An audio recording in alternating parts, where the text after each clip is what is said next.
اعوذ باللہ من الشیطان الرجیم، بسم اللہ الرحمن الرحیم۔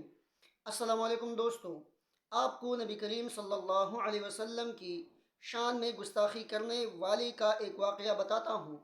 نبی کریم صلی اللہ علیہ وسلم کی شان میں گستاخی کرنا ایک ایسا عمل ہے جس سے انسان کفر تک پہنچتا ہے۔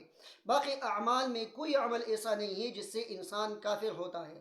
عقائد سے انسان کفر تک پہنچتا ہے لیکن اعمال سے کوئی کافر نہیں ہوتا۔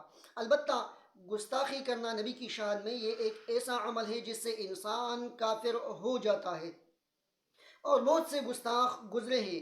ایک واقعہ حافظ ابن حجر عسقلانی رحمۃ اللہ علیہ نے نقل کیا ہے۔ فرماتے ہیں کہ منگولوں کا ایک شہزادہ نصرانیت دین قبول کر رہا تھا، اور ایک نصرانی پادری اس کو دعوت دینے کے لیے آیا تھا۔ بہت سے منگول جمع ہو چکے تھے، عیسائیت دین قبول کر رہے تھے۔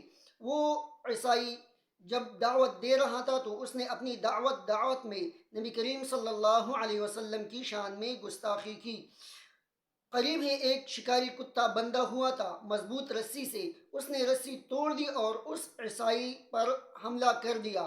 لوگوں نے بچ بچاؤ کر دیا، لیکن پھر بھی اس کتے نے اس عیسائی کو کاٹا۔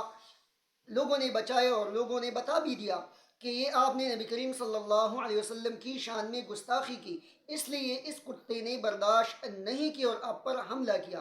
لیکن وہ نصرانی عالم بولا، وہ پادری بولا کہ نہیں، یہ میں اپنے ہاتھوں کو ہلا رہا تھا تو اس کتے کو یہ سمجھ آ گئی کہ یہ مجھے قتل کرنے کا سازش بنا رہا ہے۔ یہ کتا انتہائی وفادار اور غیرتی کتا ہے، اس لیے اس نے مجھ پر حملہ کر دیا۔ اور یہ الفاظ کہتے ہوئے دوبارہ نبی کریم صلی اللہ علیہ وسلم کی شان میں گستاخی کی۔ یہ کتا پھر سے لوگوں نے باندھا ہوا تھا مضبوط رسی سے۔ اس نے جب نبی کریم صلی اللہ علیہ وسلم کی شان میں گستاخی والے الفاظ سن لیے تو رسی کو توڑ دیا اور جپٹ کر اس عیسائی پادری کے گلے پر اپنے دانت رکھ کر اس کا قصہ تمام ہی کر دیا اور اسے وہیں پر ڈھیر کر دیا۔